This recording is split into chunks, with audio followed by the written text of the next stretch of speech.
an Alexa, Mm. and he's using all sorts of voice stuff in the background, folks.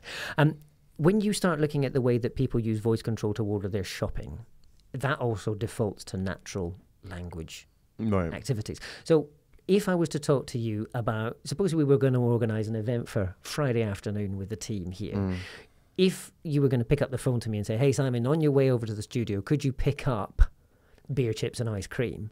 That's a normal conversation. I would be really freaked out if you said, hey, Simon, can you pick up Heineken, Lay's and Ben and Jerry's? Because it's so specific. It's not how normal people talk about most categories. We may have a very specific preference for a particular category in a particular context, but that's the exception, not the rule. The funny thing is when we start ordering our groceries in particular on voice-controlled e-commerce platforms, we use those natural language processing. So, hey, Alexa, add beer, chips and ice cream to my cart.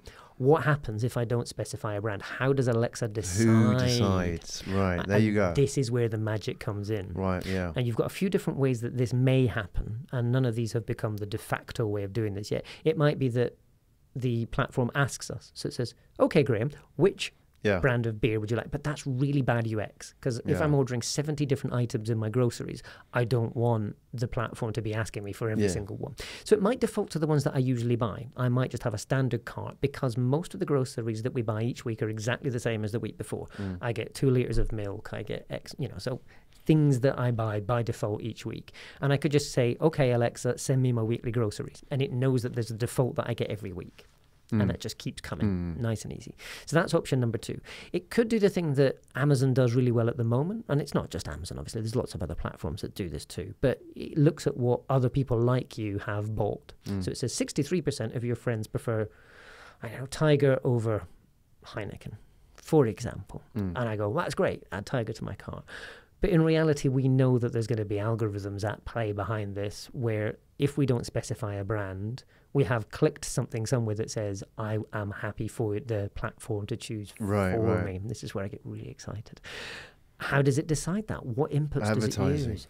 It could be pay to play. So it could be that brands bid. That's the way that retail works at the moment. And I think a lot of people miss this out. So just a conversation earlier this week with a client.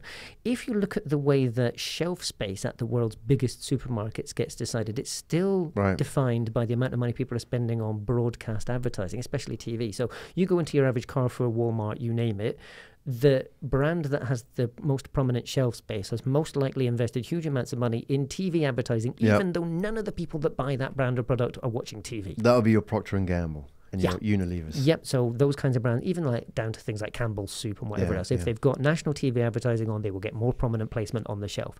And you will have the buying team at the supermarket that says, unless you've got that on air right now, you will not get prominent placement.